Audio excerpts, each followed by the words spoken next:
Magandang hapon. Mabibilis na balita kasabay ng uwian, hapunan at pahinga. Mga up-to-date na balita ngayong araw ng Lunes. Garantisadong mabilis lang to.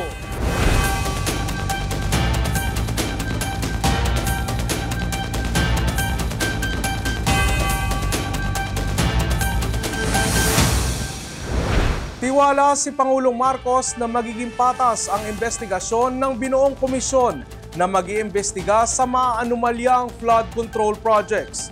Pilatis ng Pangulo ang kredibilidad at kakayanan ng mga personalidad na napili, kasabay ng pagtitiyak na walang manghihimasok sa mga ito.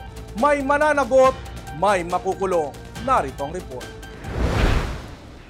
The problem lies in the actual implementation of the projects. That's what we are investigating. That's what we wanted to do, remove it from politics. Iginiit ni Pangulong Marcos na mananatiling malaya at hiwalay ang Independent Commission for Infrastructure o ICI na siyang magsisiyasat sa mga irregularidad sa mga flood control projects ng pamahalaan. Binigyang diin ng Pangulo na hindi siya manghihimasok sa magiging desisyon ng komisyon kabilang ang pagbubuo ng sekretariat.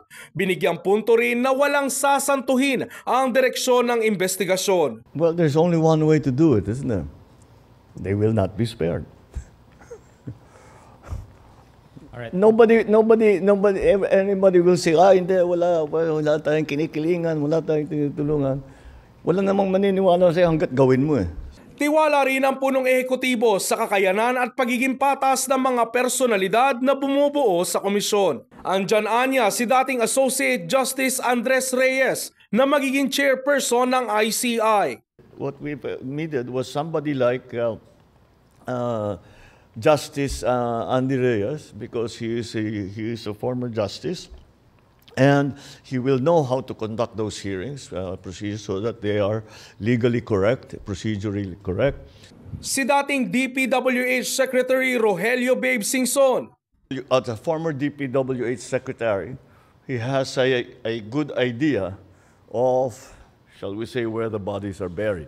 So that will give us immediately a advantage when we're doing this, when the commission is doing its investigation.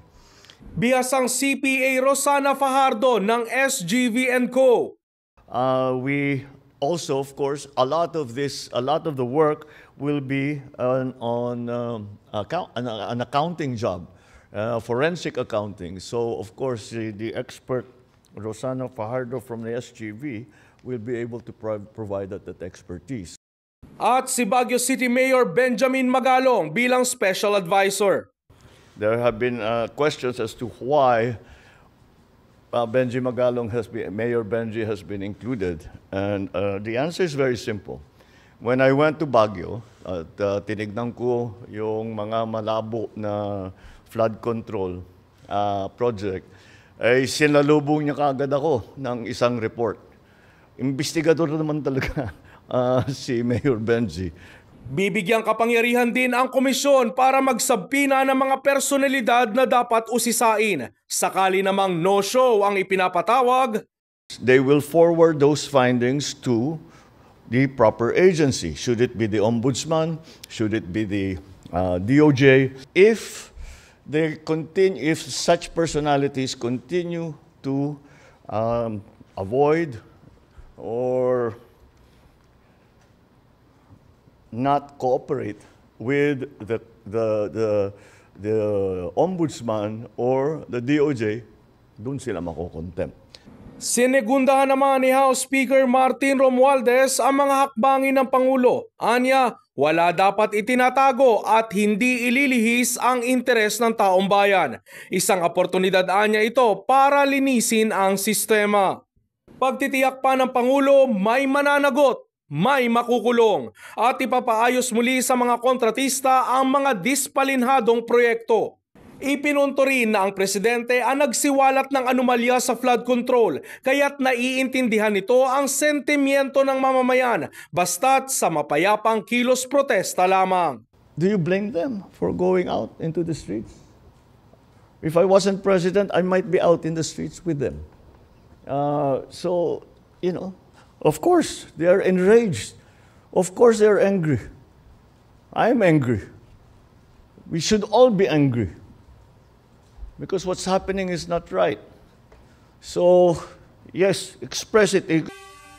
Kaugnay niyan, tanggal na sa DPWH at hindi na makakapasok pa bilang kawani ng pamahalaan ang 3 opisyal ng DPWH Bulacan 1st District Engineering Office. Nagsasagawa na rin ng mga investigasyon ang Anti-Money Laundering Council upang ma-freeze ang assets hindi lang ng mga ito, kundi pati ng iba pang sangkot sa anomalya sa flood control projects.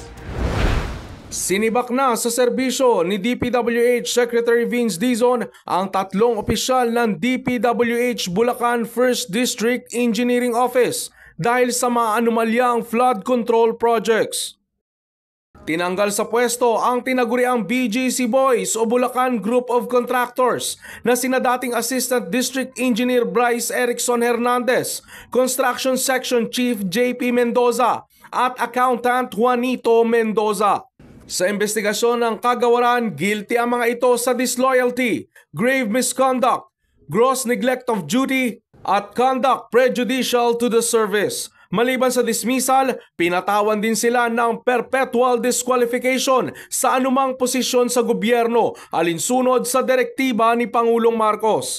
Ayon kay DPWH Secretary Vince Dizon, titiyakin itong makakasuhan at mapapanagot ang lahat ng sangkot sa anomalya na bilyong-bilyong piso ang halaga. Hindi rin anya sapat na makulong ang mga sangkot, kundi ay mabawi rin ang mga perang kinulimbat.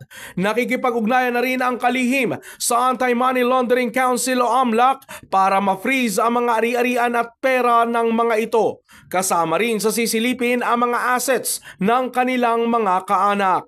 Kaugnay niyan, present din sa subcommittee hearing ng Senate Committee on Finance ang AMLAC ngayong araw. Dito, kwinestyon ang kanilang kakayanan at kung ano pa ang pangangailangan ng ahensya upang ma-monitor ang mga tiwaling ginagamit ang mga kasino tulad ng sa BGC Boys para linisin ang mga perang nakulimbat. Para sa Balitang Probinsya, sayawan na uwi sa rambulan sa Iloilo. At lolo sa Aklan na kuryente, patay. Mabilis na balitang hatid ni Andy Narce at Era Joy Briones mula Kalibo Cable News. Sa probinsya ng Iloilo, nauwi sa rambola ng isang sayawan sa barangay Kisan Lopez, Batad, Iloilo, madaling araw ng Setyembre 14 matapos magkainitan ang 2 grupo ng mga kalalakihan dahil sa musika na pinapatugtog sa okasyon. Ayon sa Batad Municipal Police Station, nagsimula ang insidente na mag-request ng tugtog ang grupo ng mga tumandok, subalit hindi umano ito nagustuhan ng kabilang grupo ng mga pangayaw. Dahil dito, nagkaroon ng mainitang komprontasyon hanggang sa nauwi na sa kaguluhan ng 2 panig. Agad namang rumisponde ang mga nakatalagang pulis at barangay tanod sa lugar upang awatin ang 2 grupo. Inamin naman ng grupo ng mga tumandok na sila ang nagsimula ng gulo at sasagot sa bayad para sa mga nasirang kagamitan, kabilang na ang sound system na nasira sa rambulan.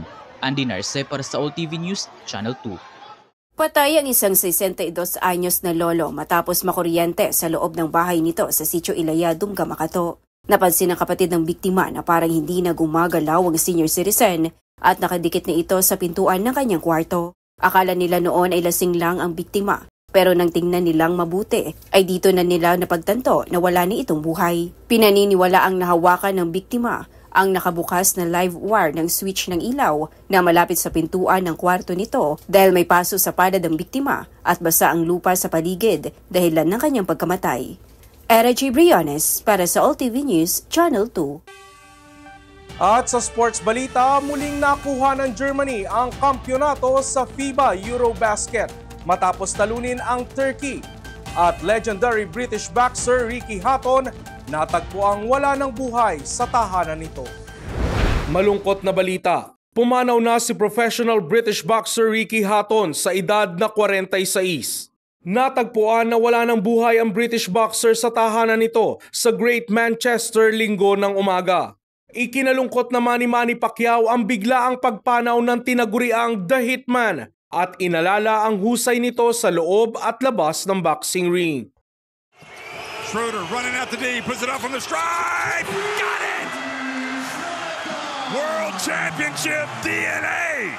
Matapos ang 2 dekada ay muling nakuha ng Germany ang FIBA Eurobasket Championship matapos nitong talunin ng Turkey sa score na 88-83. Di kita ng score sa buong laban, matinding depensa at opensa ang ipinamalas ng dalawang koponan.